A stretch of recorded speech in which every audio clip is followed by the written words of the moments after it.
David, great seeing you again. I feel like this is a topic that is top of mind for many, many people, including myself.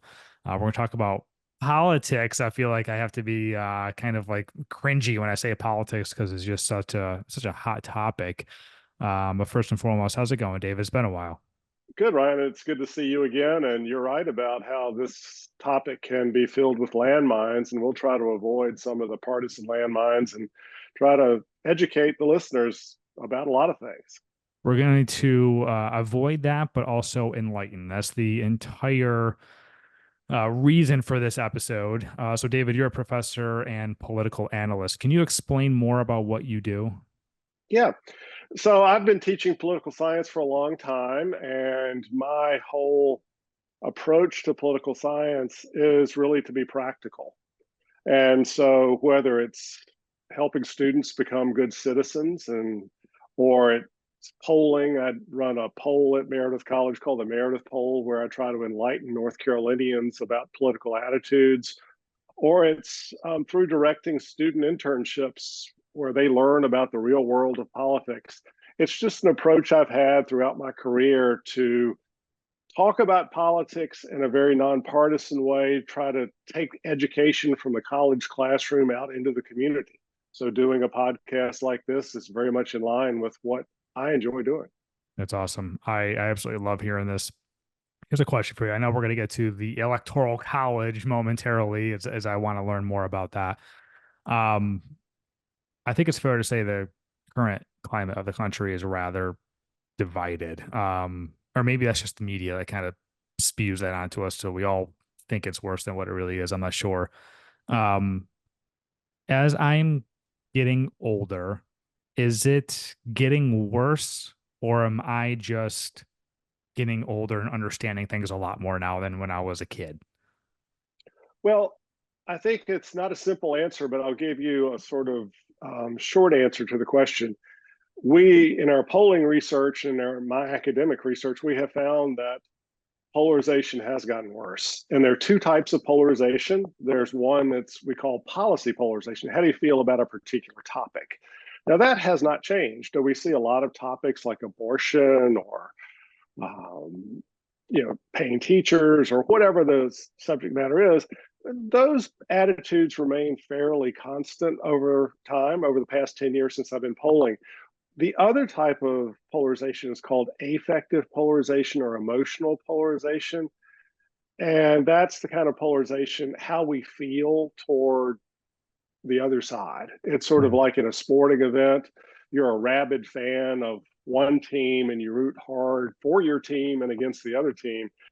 We have found through our research that that has increased. But here's the point I think you raise in your question. It doesn't affect everyone equally. And so we have a lot of citizens out there who, really don't follow politics all that much. And, yeah, sure, they have an opinion about a policy issue and they may have already made up their mind about who to vote for in the presidential election, but they're not the ones that are driving this increase in effective polarization. It's the people who are political junkies who live, breathe, and otherwise just experience politics 24/7. We found through our research that the more media you consume, the more you have split apart in terms of polarization. Mm. That makes sense. I actually just took a note here, news and media, from your perspective. I've seen you on the news numerous times. What's going on with the news? Is it just for views? Are they embellishing things? It's 24/7. There's multiple news stations. There's some that are left wing, some that are right wing. Was it always like this, or did it, as we go along time, they just start kind of like branching out, choosing sides, or like, how does all that work? Well, I think this is no surprise to you because you kind of are in the media world, but it's all for finding an audience. And so first, there are a lot more news outlets. I mean, when I talk to my students who are 18 to 22 years old, they follow news on social media platforms that I'm not aware of or just recently becoming aware of. Or I'll tell students about, an online digital news outlet, and they go, wow, I've never heard of that. So I think it's like, for older Americans, they're used to what we call traditional media, the network television, even cable television, newspapers, that sort of thing. And really, the media environment is so diverse now. But I think the point about why we find so much frustration with news coverage is, first of all, they are businesses and they have to make money. And so in doing so, they have to choose an audience. Everybody says, well, why isn't there some great big news outlet that's right down the middle? I said, because there's not an audience for that like it was a generation or two ago. So I think if you were watching the Democratic National Convention this week and watching MSNBC, you'd get one look at the Democratic Convention. If you watch Fox News, you get a completely different view of it. But that's pretty typical now. We are divided in terms of our media consumption based primarily along our ideological lines. Conservative, 95% of Fox's audience is conservative, and 95% of MSNBC's audience is liberal. And that's true about other news outlets as well. Yeah, it makes conversation these days tougher around politics because people just believe everything they've heard on TV. And not to say anybody's like lying, but it definitely is biased. It is kind of one sided, or they are very aware of what they're choosing to speak about or leave out in their news segments. And it's like, I don't know. I kind of wish like people that watch MSNBC would watch Fox, and people that watch Fox would watch MSNBC and kind of get both sides, you know? Yeah, and that's what I tell my students and other people that I speak to, because they ask me, "What's the perfect news outlet?" And I said, "There is none." But if you get a diverse group of views, then people are smart. I think that's one of the things we don't give Americans credit for is, if they're given different perspectives on political events, most Americans, except for those who are locked into their ideological positions, can discern what is true and what's not true. And so I think your point is a really good one. In fact, there are academic studies that show that conservatives who,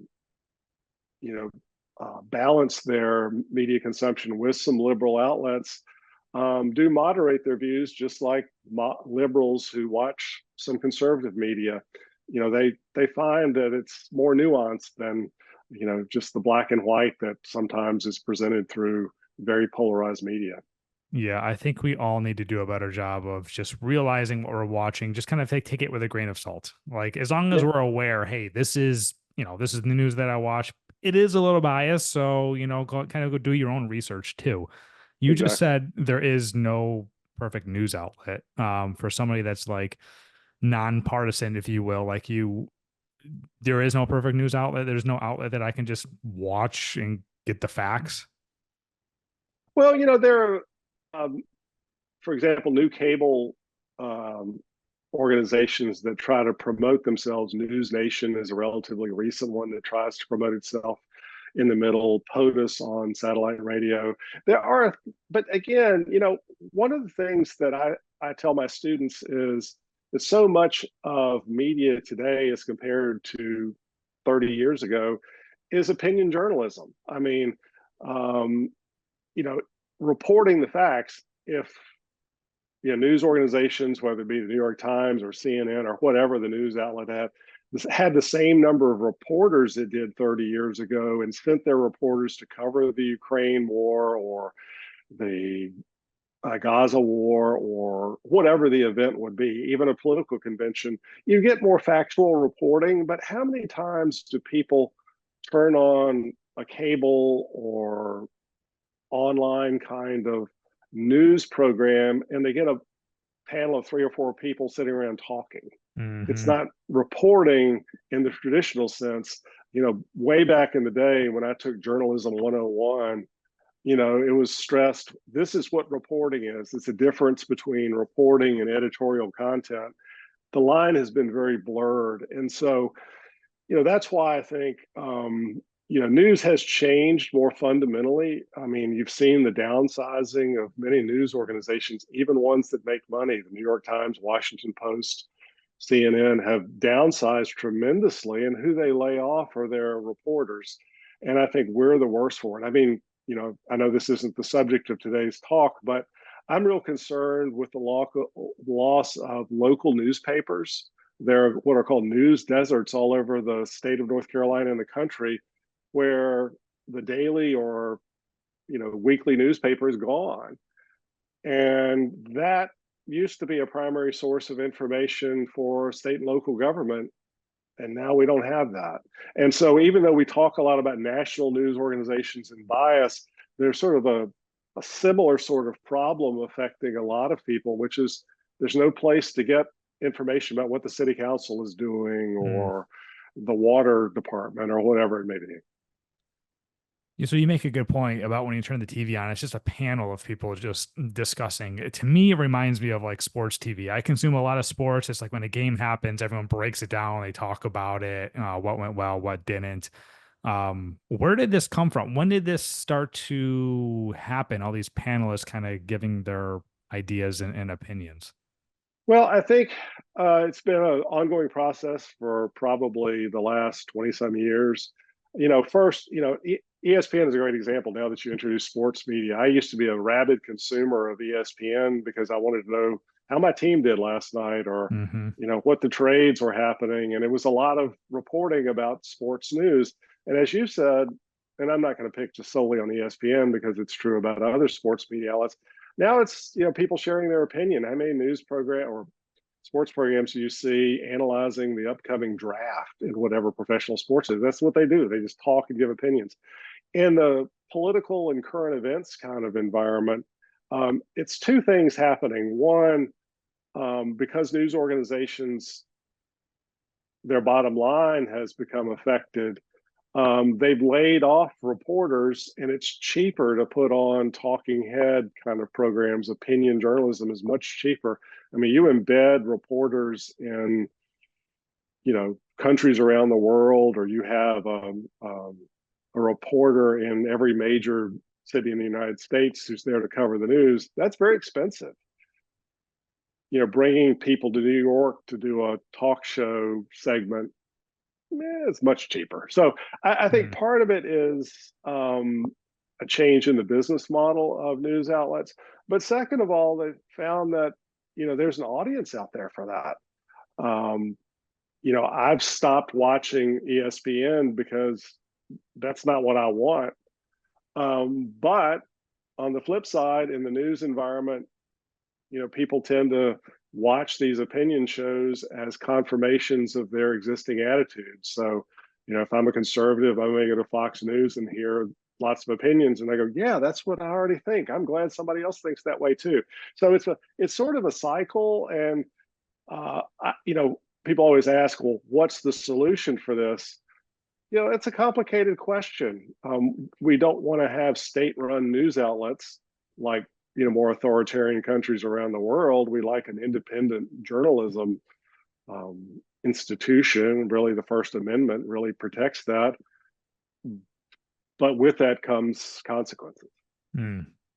Yeah, a lot of us live in the term of an echo chamber, if you will. And that just really kind of, I don't know, I guess ingrains these thoughts and beliefs even more into people like, yep, I already thought that. Now I got the confirmation. And then people really stand Exactly. strong instead of being open-minded and flexible, which leads me to believe to the next topic, social media. Speak of echo chambers and algorithms, and I know you work with the younger adults at Meredith. Would love to get your opinion on how social media has kind of changed the game, I would say, in the last 10 to 15 years. Well, for young people, I'll just start with that. That is almost their exclusive source for political news. And so, again, it is a different animal. I mean, one of the things we talk about in traditional media is the role of gatekeepers, like editors, producers, that sort of thing. They're a check on what is true and not true, or what is opinion versus reporting. Social media, it makes all of us journalists. And so, where I think there's a lot of good stuff on TikTok or Twitter, somebody who happens to be at an event and can cover an event where there is no traditional journalist, that's outstanding. And there's actually good opinion stuff on social media. But the problem is it's ripe for disinformation. And so, I always tell my students, I can't tell you what you can't use social media, but just be a good consumer and say, does that even pass the smell test? Because, Mhm. they'll, all kinds of rumors. I mean, just think about, I was talking to students yesterday about the Trump assassination attempt. And I said, what did you see on social media immediately? And there was some crazy stuff out there. And, my concern is if you go with the most crazy thing you see on whatever social media platform as the truth, then that just fosters this kind of environment we've been talking about. So, I think social media is great. You see political candidates connecting with voters through social media, and they do some really innovative and interesting stuff through social media. I mean, I'm just going to plug one person in North Carolina who's done a good job with social media, and that's Representative Jeff Jackson, who is in Congress.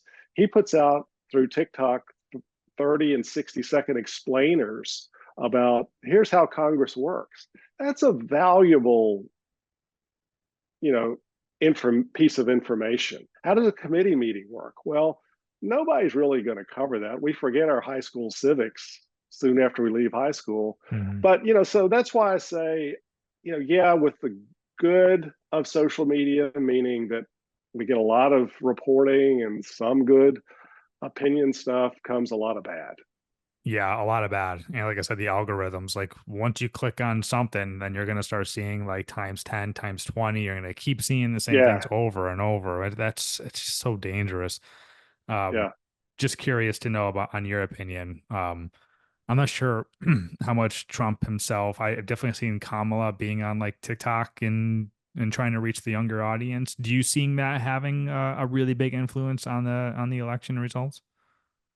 Well, I think it will have an effect. I can't quantify the magnitude of it, but certainly politicians who do use social media, have big audiences. I mean, you know, Trump is an interesting case study because he was forced off Twitter and Facebook, formed his own social media organization, and yet doesn't have near the reach as he did through Twitter and Facebook and things like that. And so, one of the things that I think Harris, being younger than Joe Biden, is a little bit more adept at social media like TikTok. And so she is reaching more people.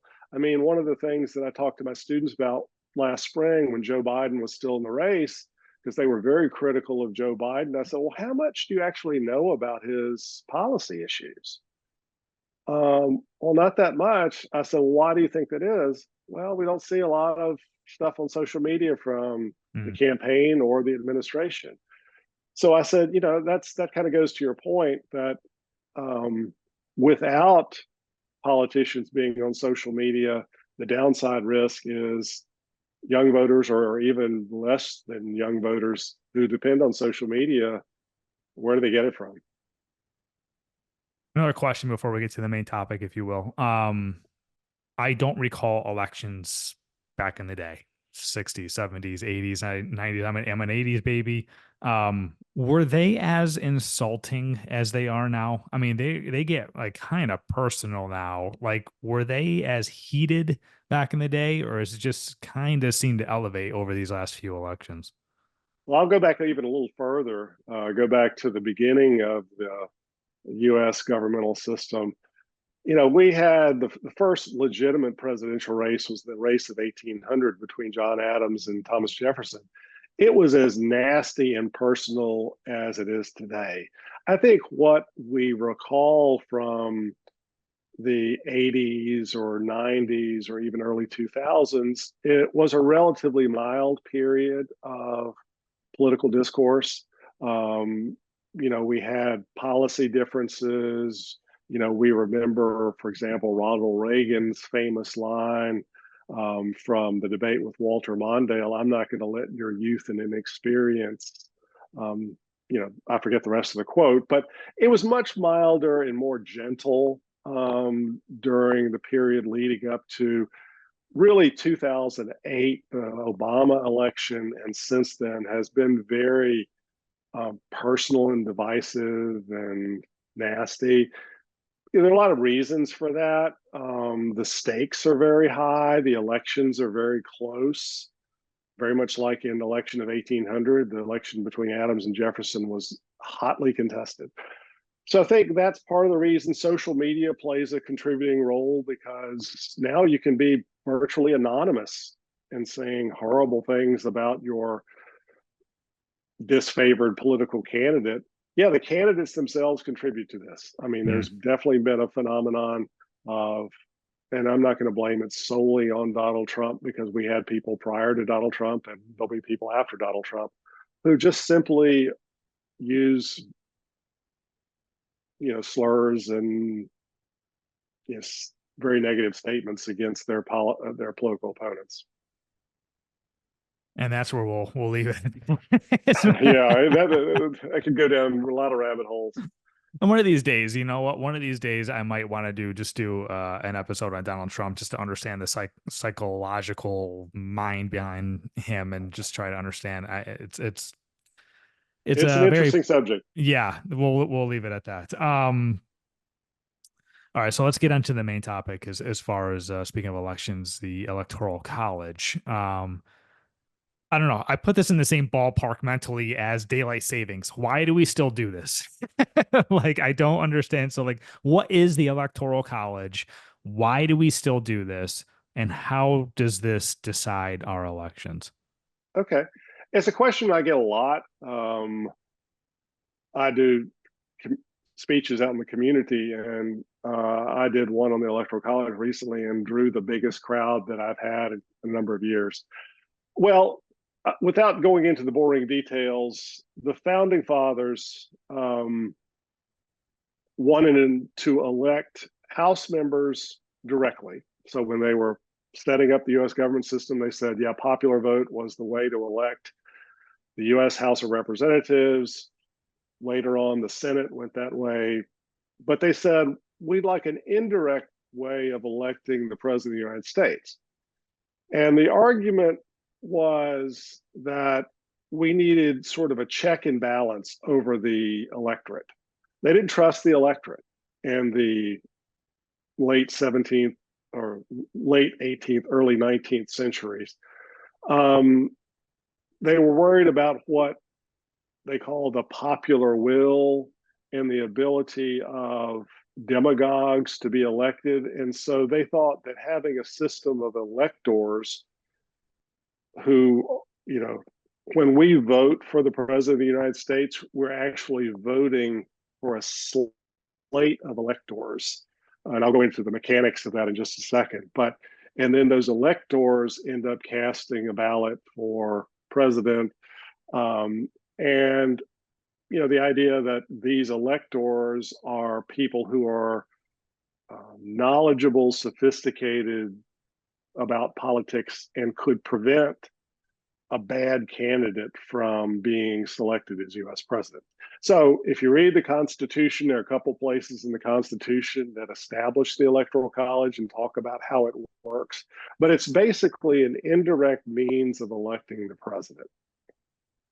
So if you want to, I can go into details in very short, in a short way about how it works, because I think that's the part that kind of really confuses people.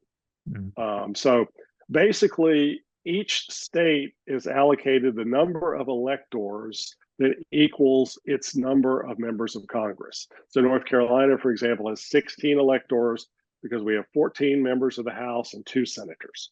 So we have 16 electoral votes.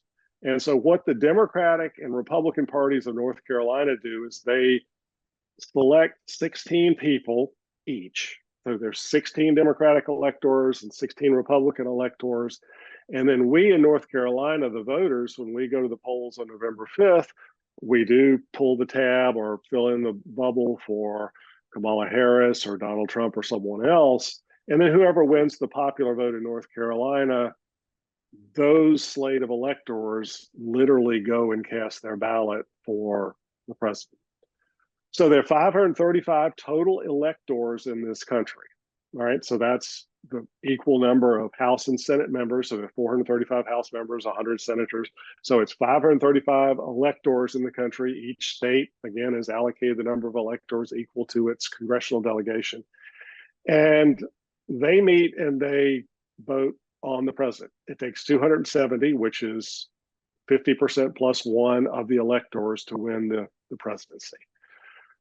So that's the sort of how it works. 5 times in US history, the winner of the popular vote has lost the presidency.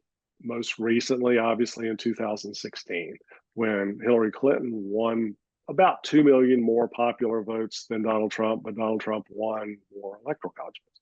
So that's the biggest criticism of the Electoral College is that we as citizens are expressing our preferences through our vote, but the popular vote does not necessarily mean that's who wins the presidency.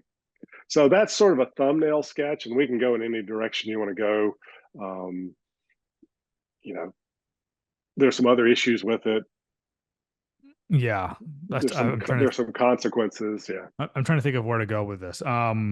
Do the states' number of representatives ever change? Is that based on what's that based on? Like population, or what is that based on? Yeah. So every 10 years, according to the U.S. Constitution, we do a census. So we just finished a census in 2020. There are 2 reasons for the U.S. Census. One is to allocate some federal dollars. I mean, that's not stated in the Constitution, but that's how it's used.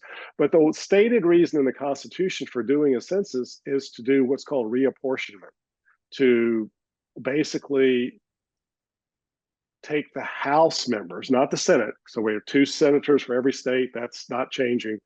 But the 435 members of the House are reallocated throughout the 50 states by the census. So, for example, North Carolina is a growing state.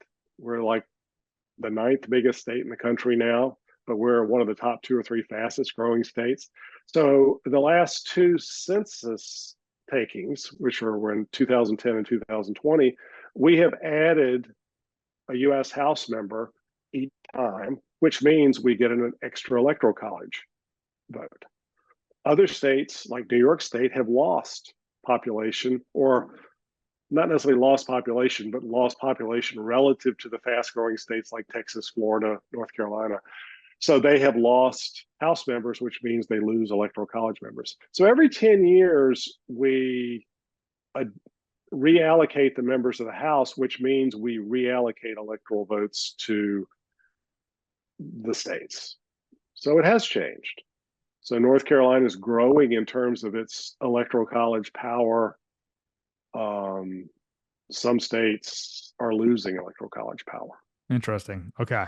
That's good to know. That makes sense. It's good to hear that we are staying on top and current with some trends. Because I feel like there's just a lot of things that were created 200 years ago when no one could foresee the future.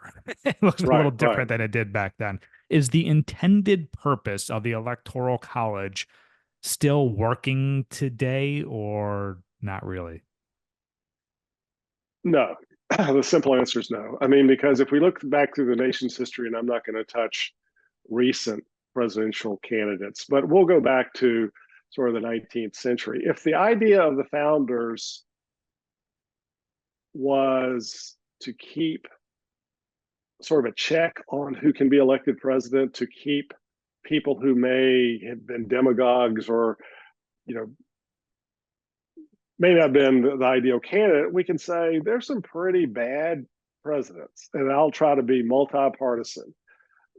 Andrew Jackson was a president who really stirred the passions of the American people. I mean, he did things, for those listeners who not big history buffs, he started the great Native American relocation, the Trail of Tears.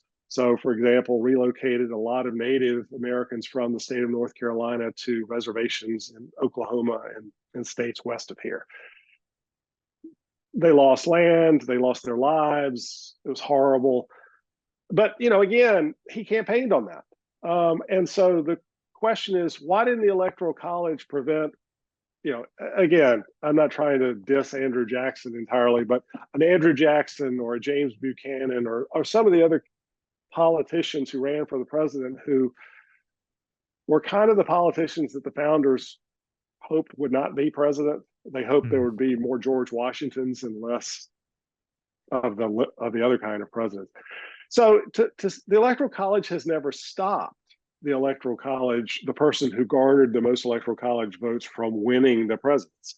So you can say that it was a great idea in concept, but it didn't really work. So again, the downside of the Electoral College, number one, we've had 5 people who have won the popular vote who've not been elected president.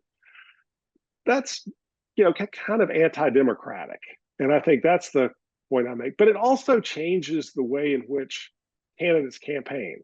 Now, you'll remember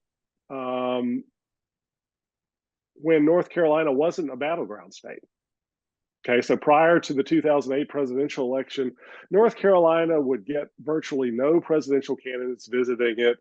There'd be no political ads on TV, those horrible ads that we all kind of cringe at, because from 1976 till 2008, we were a solid Republican state. So Democrats wouldn't come here because it was a waste of time. Republicans wouldn't come here because they didn't need to.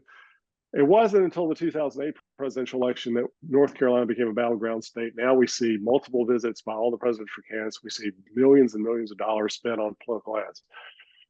But so we really know that the presidency is going to hinge on the outcome in 6 or 7 states. So we know that Pennsylvania, Wisconsin, Michigan, North Carolina, Georgia, Arizona, Nevada, I've probably left out one, but those are the key states. And whoever wins at least a majority of those states will win the presidency. Presidential candidates don't tend to go to California or Alabama. So, the Electoral College is the root cause of that.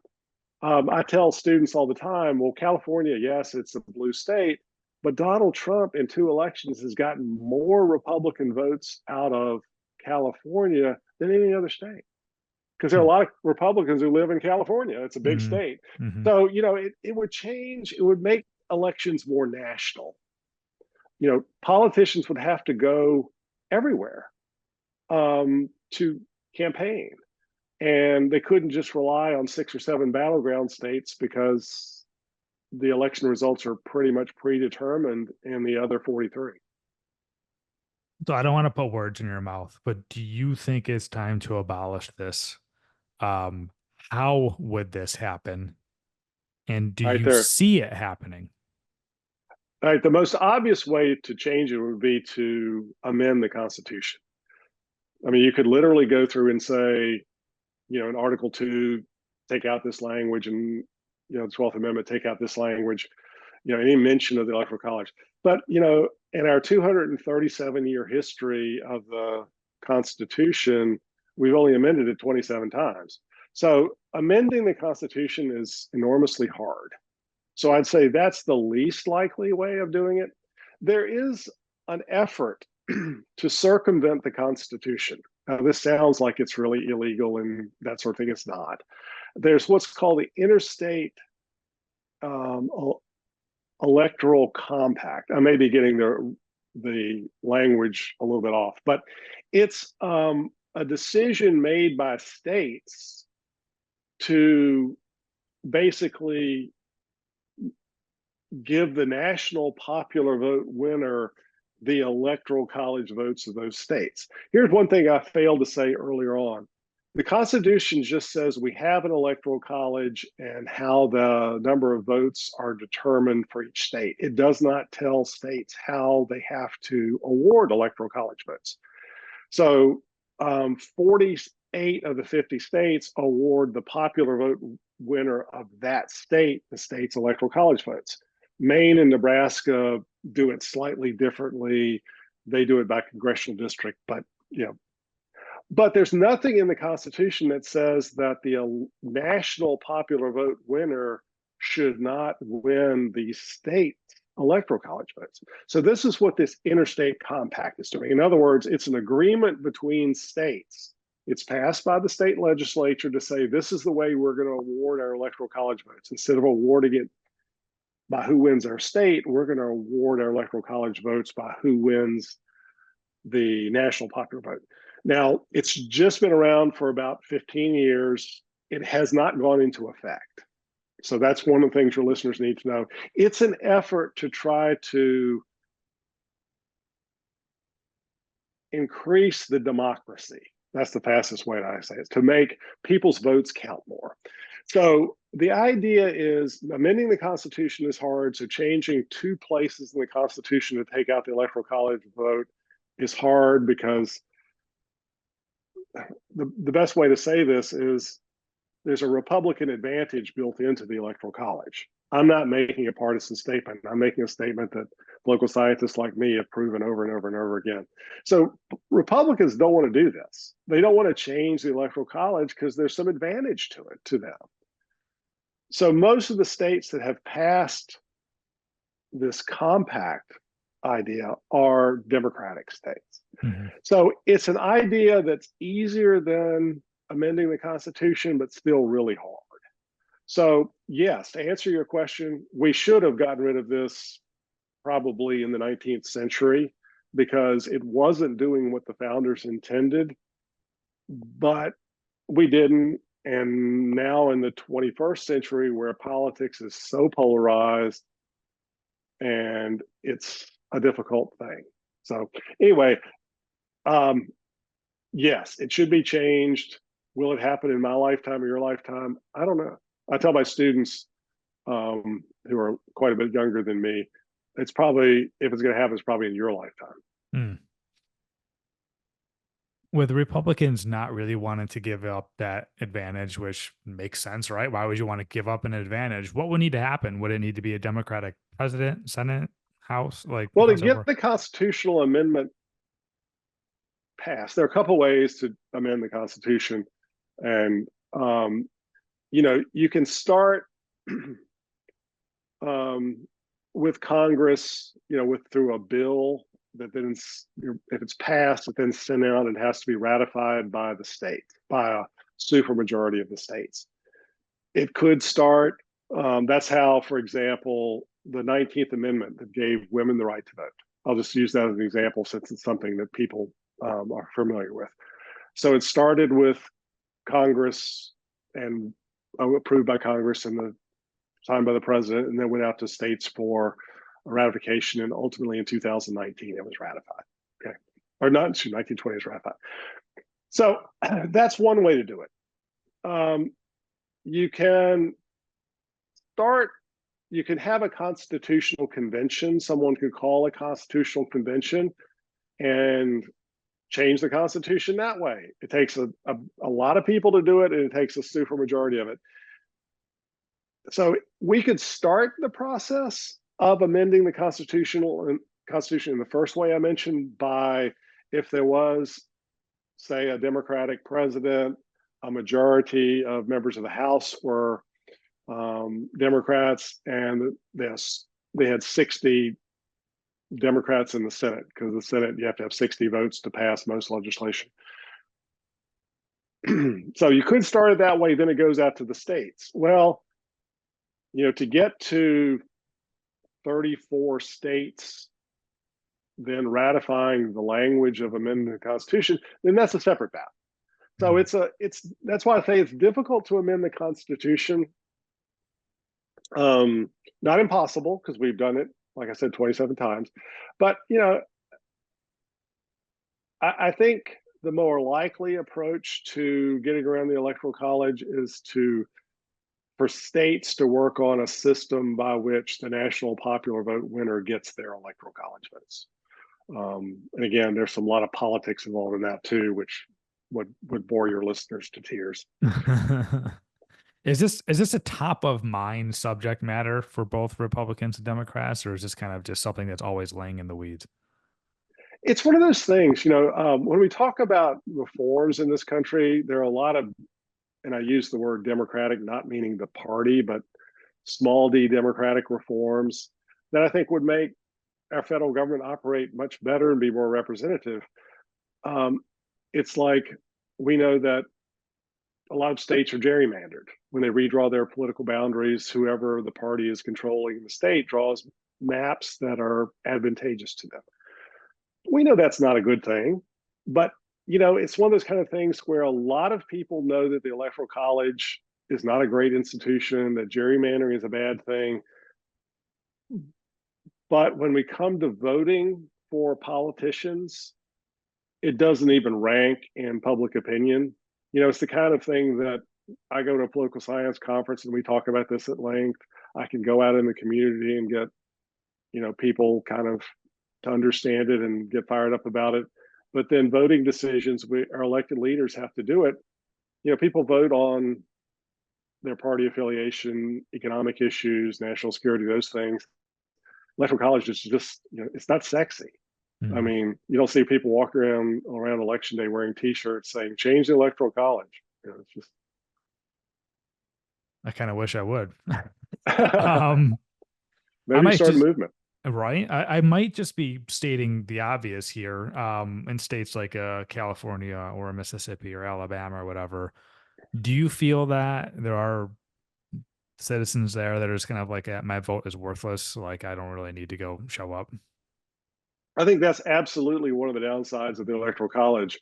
If I'm a Republican in California, yeah, there's state politicians and U.S. Senate races and House races. There are things to vote for, but we know that the presidential campaign really draws people to the polls, and so if you feel like, well, I'm a Republican, so Trump's not going to win California, I might just stay home.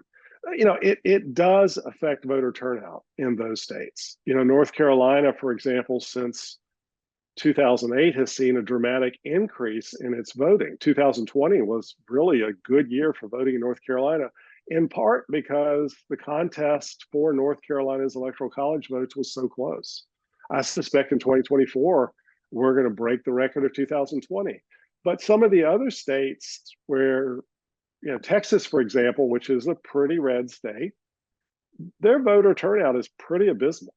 And I think part of it has to do with the fact that Democrats get discouraged and Republicans. Republicans say, well, Republicans are going to win all the elected offices in the state. If I have something else to do on November 5th, I'll do it. So it not only affects people who are in the minority in those states, but there's evidence to show that it affects voters who would vote for the majority as well. With you having close access to young adults and having a conversation with them, do you feel that they have a desire to turn out, or is the desire going up, or is it trending downwards? It's going up, but it's still not where other generations are. For example, in 2020, the voter turnout for what we call Gen Z, the youngest voters, was about 62, 63%. You compare that to the boomer generation, which was 85%, and you go, wow, it's good. It's not great. There has been an upward trend. When we gave the 18-year-olds the right to vote through a constitutional amendment, we saw an uptick in youth voting. This year, if you'd asked me 2 months ago, I would have said we might see a decline in youth voting simply because they're so dissatisfied with the two presidential candidates. I mean, that's when it was Trump and Biden. And as one of my students said, it acted like we were voting for someone in a senior citizens community, not someone for Mm-hmm. president, which makes sense. The enthusiasm has gone up, and there are many studies that have shown that the last month has increased youth voter enthusiasm. And that means not only for Democrats, but also for President Trump. I mean, so it's not just a one-sided thing. They see that Harris could win, and Republican youth voters are now more energized to vote. So, but it's still lagging behind Gen X, millennials, silent generation, and boomers. I know you have conducted polls, as you mentioned. You're aware of polls.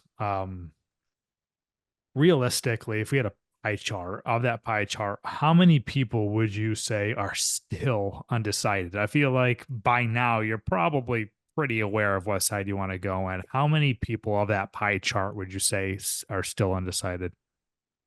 I think relatively few. I mean, I would say, most polls say 5, 6%. And are they truly undecided, or are they just dissatisfied? Because that's something I think you've got to um, distinguish between. Some people report being undecided who really just don't like any of the candidates. They'll vote, and they may vote for the lesser of all evils, but they haven't firmly decided who that is. They're waiting for some last minute situation. But I think, there's so much information out there about our presidential candidates, and partisanship is so strong.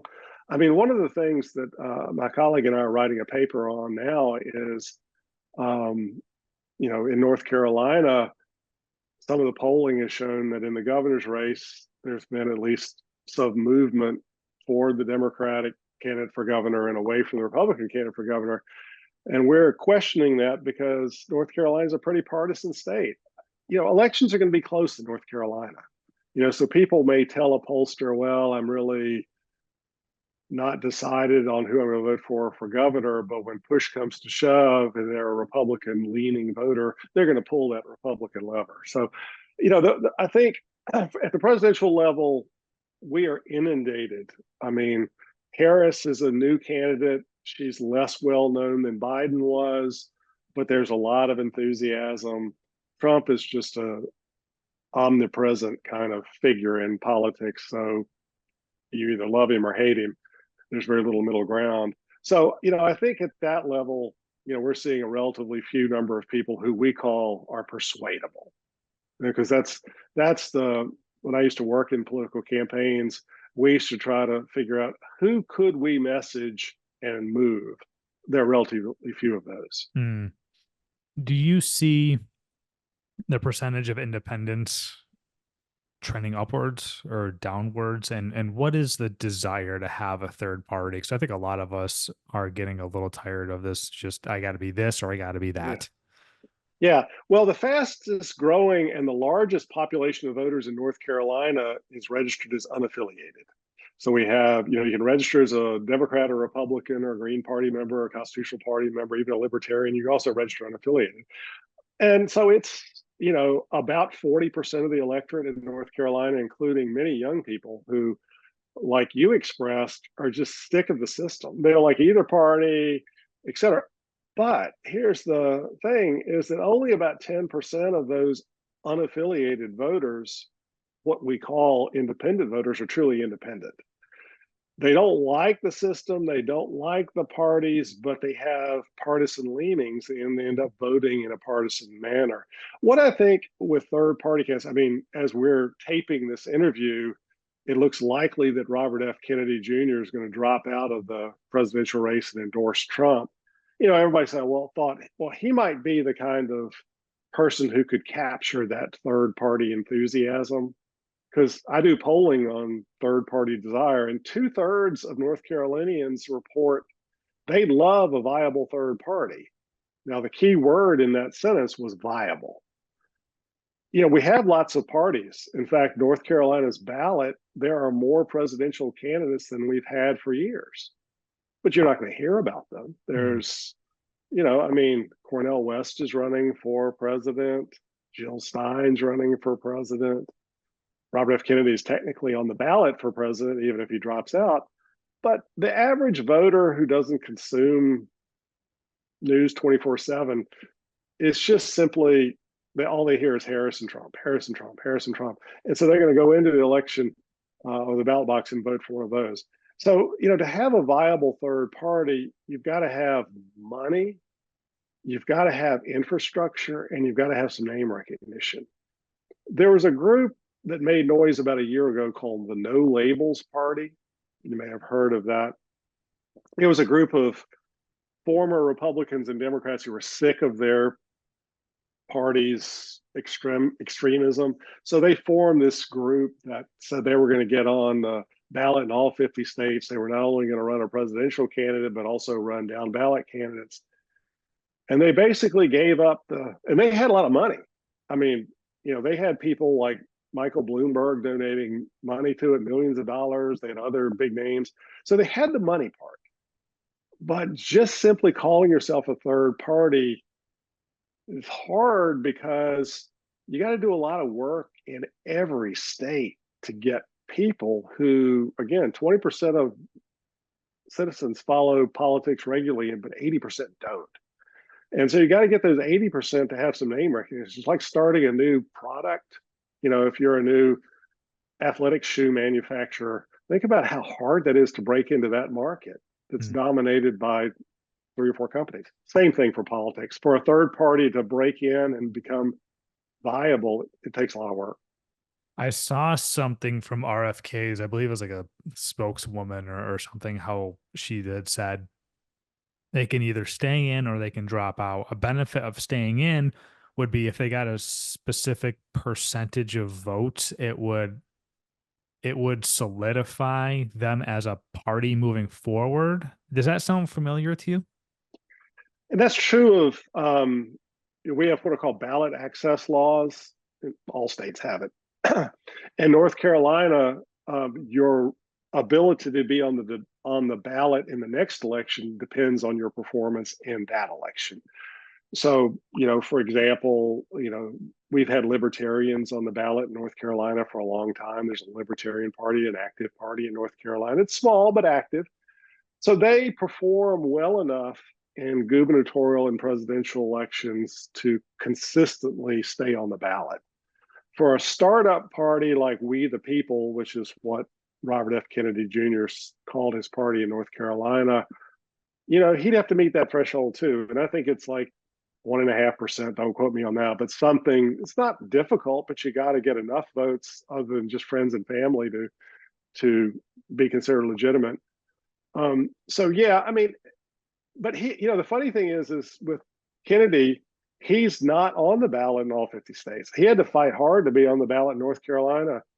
And so I forget the current number. So I think his spokesperson may have been engaging in a little bit of wishful thinking. Because really, there was no We the People party before Robert F. Kennedy. It was really Robert F. Kennedy's name that was driving all of this. We saw this back in 92 and 96 when Ross Perot ran a third party campaign for president. He got 19% of the popular vote in 1992, didn't receive any electoral college votes. And he was able to run again in 1996 just because he had some name recognition. But once he left, we never saw, well, we saw one Reform Party candidate run for president again, but it was basically non existent. Hmm. So if I'm just kind of wrapping up what you're saying here is I feel like we're stuck in the game and we have to play the game. There's not much we can do, especially in our lifetimes. Well, what I would say, and I hate to leave people on a pessimistic note, there could be a national popular movement to start a real third party. I'd say if, I mean a real meaning viable competitive third party. It would be the kind of thing where we need to start now for 2028 and need to do the hard work of politics. So if enough people are dissatisfied with the current system, which my poll, other polls show great deals of dissatisfaction, it would probably need to take, and I hate to say celebrity because, I'm not a big fan of, music or film industry celebrities just kind of saying, "Hey, I'm gonna run for president." I, think that'd be a cool gig. But someone with lots of name recognition, starting now, putting in the hard work of organizing 50 states, collecting money, really to get ready 4 years down the road. The problem I see with third party campaigns is they decide way too late. So, I'm not, and it may be that this generation, my generation of college students, is so tired of seeing candidates over the age of 75 being running for the presidency or the House or the Senate. They may say, "Hey, I want to put young people on the ballot and we're going to really work." That'd be the way it would have to happen. So I don't want to say it'll never happen, but right now for 2024, we are kind of stuck in the same game we've been in for quite a while. Hmm. I mean, at least you're being realistic. A lot of work to be Yeah, done if we do want to change things that seem to be broken. yeah. I don't know if you're in the projection game.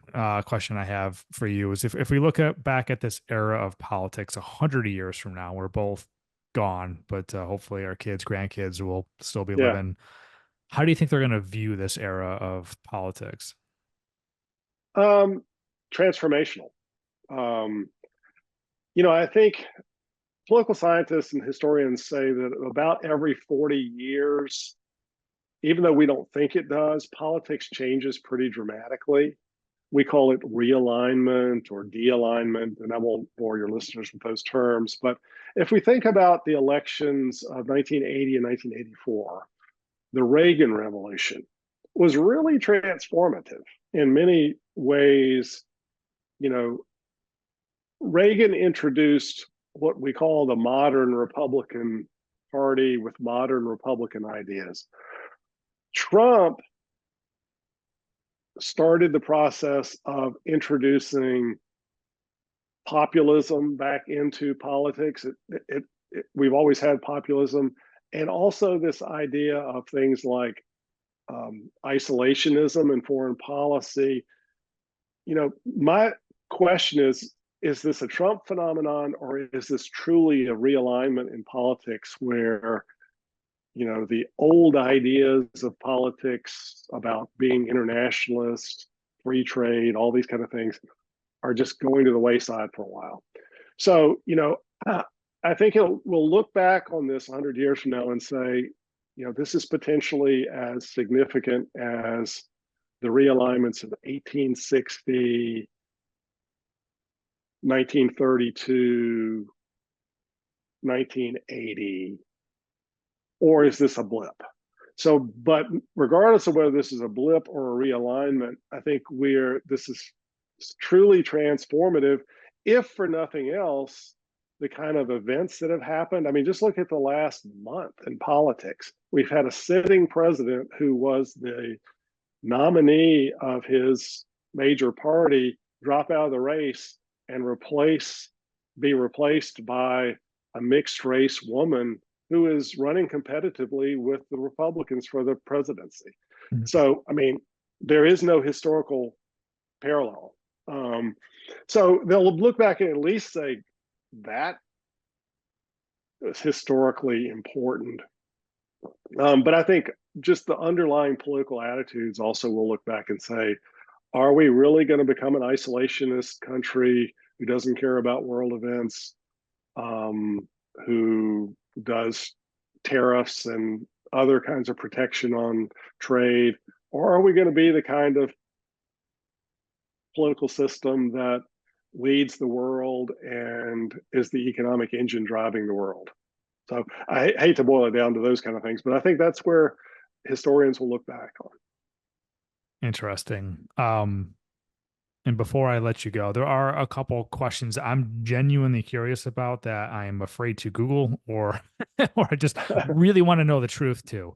Okay. I think one question I'm kind of wondering is I hear Kamala Harris talk about I will sign this into law about women's rights. What needs to happen to do that? Like, why isn't Joe Biden doing that right now? So it's like I feel like she can't just do that. Are there dominoes that need to fall for her to do that? Well, a lot of campaign promises, whether they're made by Harris or Trump, depend on Congress. I mean, it'd be nice. Well, no, I'm going to take that back because if we had give the presidency more power, they would run the risk of not only a benevolent president but a malevolent president. So, you know, we are very we talk about women's rights or abortion rights, whatever the issue is, it still takes Congress. And so she's going to be facing, and we'll just presume that she's elected and that, it could easily be Trump. She has to get a bill through a majority of the House saying Roe v. Wade provisions are now protected by federal law, and then get the votes of 60 US senators. And I am highly suspect that there'll be, even if Democrats have a wave election, which is is not likely, to get 60 US senators who would sign on to Roe v. Wade kind of protections. Now, presidents can do some things through executive orders, but she can't do something as sweeping as that. I mean, the Supreme Court would block it for one thing. So, again, campaign promises are just that. If the dominoes fall exactly the way she wants, it could happen. But I'm more thinking starting in January of 2025, we're going to have small majorities, Democrat or Republican, either way in the House and Senate, and the president is going to be able to do pretty small things, not large sweeping changes. Interesting. Okay. I just kind of wanted to bring that to light. And another rumor that I hear, and I just want to kind of shed light on this to get your opinion, is the possibility if Trump wins, he stays in office after 4 years. Is that actually a possibility? If so, like what would need to happen? Because I've heard that. I want to Well, talk you to hear somebody who's rumors. knowledgeable about that. Yeah. So the Constitution, to give a little history lesson, after the death of Franklin Roosevelt, who started his fourth term in the presidency, he was elected in 1944, started serving in 1945, died obviously in April 1945. We did pass a constitutional amendment with term limits on the presidency. So 2 full terms or 10 years is now the constitutional term limit on the presidency. So, prior to that, there was no constitutional limit on how many terms a president could serve. So, the Constitution would prohibit a Trump third term. He claims that he's all kinds of things, but it would take an amendment to the Constitution, which of course Democrats would never go along with. It's practically, I'll just say this, and if your readers object, that's fine, or your listeners, it's practically stupid. If he's elected and serves out a full term, he'll be 82 years old. And, would we want a president serving till he's 86? That kind of is what brought down Biden this year. So on the practical side, I think people would have qualms about amending the Constitution to even allow the possibility of a third term. I heard all these rumors. Well, could he suspend the Constitution? There's nothing in the Constitution that says that the president can suspend it just on whimsy. So it would be the kind of situation that we'd have a lot of other issues to consider. What if he didn't want to leave office? I hesitate asking these questions because I know, like, I'm getting news from specific media outlets and they kind of skew the way I see or think or hear things. And Yeah. if who's going to kick him out? If he's like, I don't want to leave, are there levers that he could possibly pull? Well, again, without going down conspiratorial rabbit holes, literally at noon on the 20th of January, 2025, the Supreme Court Chief Justice or his appointee will swear a president into the next term. That is the official recognition of the president's power. So even if Donald Trump were to want to squat in the White House, that does not necessarily mean he controls the levers of government. It would take, in essence, institutions of government violating the Constitution and going along with him to do that. And again, we've never had a situation like that. And so, it's sort of, I don't know if your listeners follow what's going on in Venezuela. Maduro apparently claimed to have won an election where he lost quite handily, and he's staying in power and he's being supported by the military. It would take something like that. And again, I don't like it. And I know news outlets report these kinds of things. They're reporting on conspiracy theories, and it makes me hesitant to even talk about it because there's just nothing within our U.S. government system that would allow someone without the conspiratorial or conspiracy of others to stay in power past January 20th. This is why I like to talk to knowledgeable people instead of Googling stuff, because who knows what you find if you do that. You could find all kinds of things. Dave, it's been a pleasure. Thanks for enlightening me and my audience, and hopefully your audience as well, even though they're already pretty smart. I'd be more than welcome to have you back on after the election, kind of talk about like the Okay. results and what happened. And I'm assuming Okay. it's going to be a crazy night, if not nights or weeks, or who knows how this is going to turn out. But if it's anything like Yeah. 2020, 2020, 2000. I mean, just, they're recent historical examples of a lot of uncertainty. So I suspect that you're right. It's going to be a crazy fall, and it won't necessarily culminate at midnight on November 5th. So I'd love to come back and chat with you about what happened or what the implications are of the election outcomes. I appreciate that. David McLennan, thank you so much. If for people that want to follow you this fall and throughout the election process, how can people follow you and like stay in touch with you and your content? Well, if you want to follow the Meredith poll, which is where I do a bulk of my analysis, you can just Google the Meredith poll, and you won't be sent down a rabbit hole. You'll go to the site, and we put up our reports with no editorial comments. We do the transparent thing. I'm not necessarily a frequent social media poster. I post occasionally, but I do publish a lot of op-eds and various national and local media outlets. So just keep an eye out for that. You can go contact me directly. My contact information is on the Meredith College website, and so I answer emails from all kinds of people. Awesome. David McLennan, it's been a pleasure. Thank you so much. And I would anticipate we're going to be talking again soon. Sounds good, Ryan. It's been a pleasure talking to you and catching up with you. Thank you so much.